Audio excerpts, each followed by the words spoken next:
Hello everyone, welcome to the video. Today's video will be a part of a series named State of Affairs where I will discuss the current state of different games that I'm playing at the moment.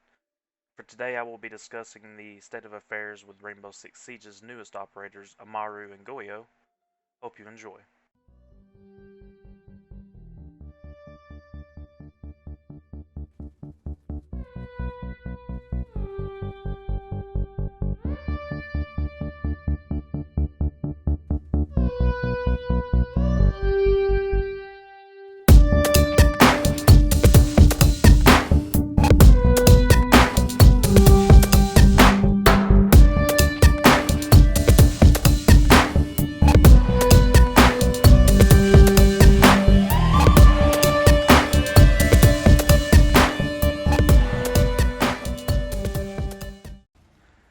First off, as always, I want to start off by saying thanks to everyone who watches this video. It means a lot to me. It's highly appreciated.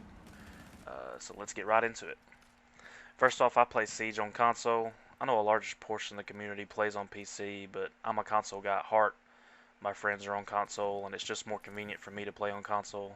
I picked up Siege not long after Velvet Shell released, and I thoroughly enjoy the game. I've sunk in many hours, as it has filled the void that Call of Duty has left me with their recent releases and my disdain for how they handle microtransactions, which I've discussed in a prior video. But on Siege, I'm a high silver, low gold kind of player. I could probably be ranked higher, but I don't always play with a full squad of friends. Most of my ranked matches, I have 2 or 3 friends with me, so there's usually 2 or 3, sometimes even 4 randoms, because I'll solo queue as well. So I probably could be ranked higher, but I'm not, and it is what it is. It's not a huge deal to me. Before their release, I was indifferent on what Amaru and Goyo brought to the table. I would have to say that I was more interested in Goyo's gadget than Amaru's. That's not really saying much. Like I said, I was kind of iffy from the get-go because the leaks and the descriptions is just like I didn't understand exactly how it would work for the matches in Siege, and so I didn't have a lot of excitement, not like previous operators like Maestro or Alibi. But after I started watching videos from YouTubers during the test server phase, my excitement grew, especially for Goyo. I started to truly see his utility, especially for objectives toward the end of the round. He can lock off choke points really well. For Maru, I was intrigued, but still left wanting more. I just didn't know if she was going to be worth the pick most of the time, if ever. But I sustained from judging her too much, as I hadn't personally had a chance to play with her yet, and kind of don't want to, throw her under the bus before I get a chance to work with her myself. Upon release of Operation Ember Rise, I was able to get some playtime in with both Amaru and Goyo.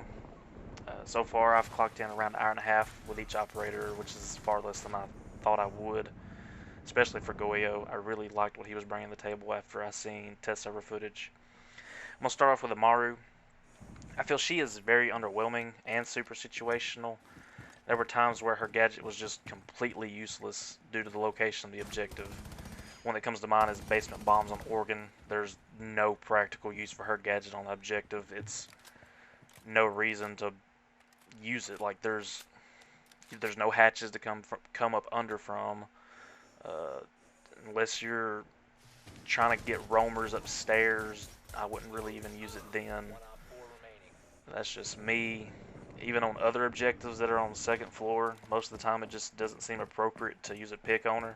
Sure, she can get to the top floors a whole lot quicker than the rest, but her entry is extremely recognizable. It's loud, and any defender paying attention will have no problem shutting down her rush, as well as it takes so long to pick up her gun once she does land on her feet, and if there's a frost trap, you're done for. Like, there's no chance.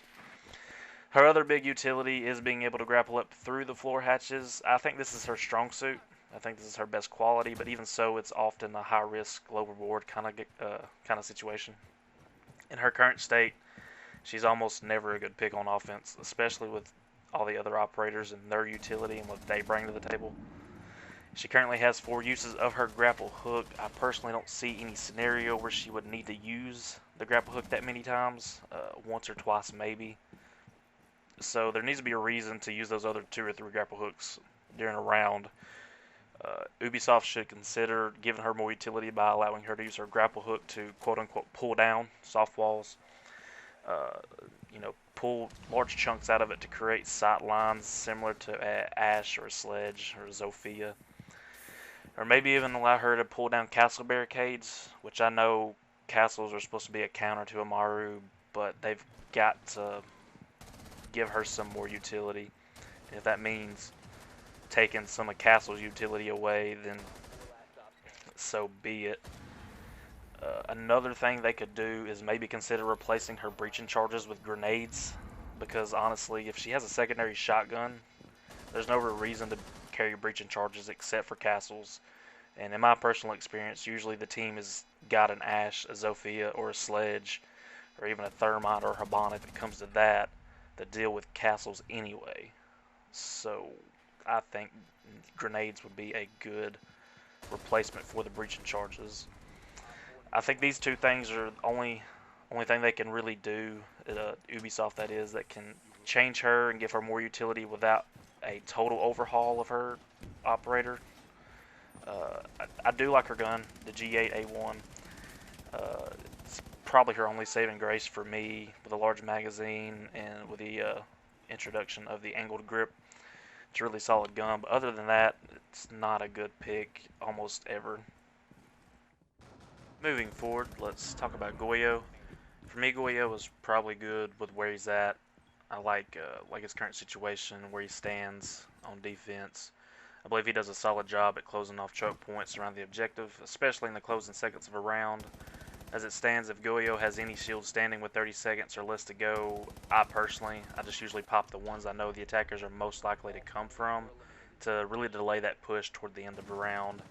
Others may use him a little more situationally or even better than I do, but that's how I use him.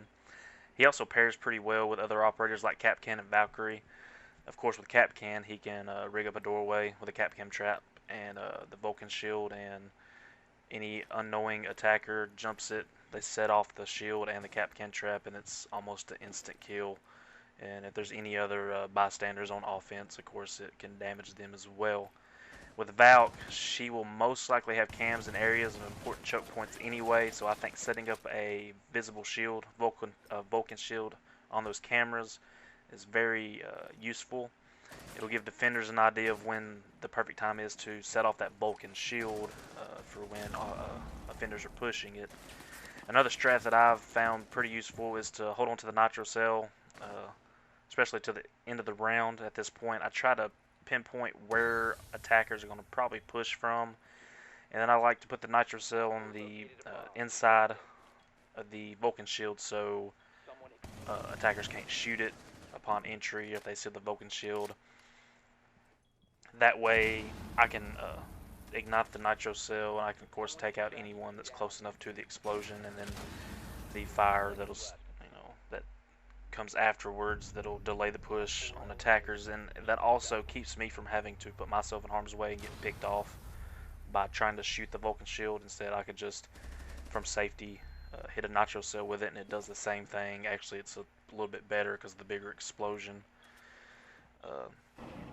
Goyo is a mostly situational operator. I feel he is a very useful one, though, and deserves consideration on several objectives in most situations. Some of the objectives that come to mind that I almost always pick him for are Kids Dorm on Oregon and Penthouse on Coastline. There's definitely other objectives that he's a strong pick for and probably even better suited for, but those are the two that I've had personal success with. I think over time we will continue to find new ways and better ways to hold objectives with his gadget or even roam with him. Ubisoft considers him a roamer in a way, and I haven't quite found where he fits into that mold, but I think over time I could. Another good thing about him is he's got a good choice of weapons. I like the Vector, but he's also got the TCSG shotgun, which is a beast in itself. I prefer the Vector because I've got the experience with Mira from using it. He's also got good secondary gadgets, the impact nades and the nitro cell, of course, that I mentioned before. But I wouldn't mind if they replaced the impact nades with a bulletproof camera to have a similar situation as the Valk setup. That way you could have cameras on the shield without having to waste a Valk camera or even needing a Valk altogether for a pick. But as it stands right now, I'm okay with the impact nades, but I usually go with a nitro cell regardless. Overall, the addition of these two new operators is above average. If Amaru had a little more utility, I'd say the additions were probably good. But until she gives me a reason to use her for something besides being Batman at the beginning of the round, I'm going to stick with above average. I definitely think if Ubisoft considers changing her up a little bit, it would help a lot. And I feel like the suggestions that I've provided are some good starting points without having to completely overhaul her, change her operator altogether. They may have already something else in mind, damage increase, or helping her land on her feet a little quicker if she does use the grapple hook, or making it quieter. I'm sure that they've got something in mind, because I honestly can't see her pick rate being high yet. Her, other than, you know, with it being a new season, her pick rate's probably going to be a little increased higher than it should be. But I still don't think the pick rate's going to be that high, and I don't think her success rate's going to be very good either. So until they can fix her, I'm going to say Operation Ember Rise, as far as the operator additions, is above average. Goyo really saves the day, honestly. Once again, I'd like to thank you for watching. I hope you enjoyed the video. This has been State of Affairs with Novels. Have a great day.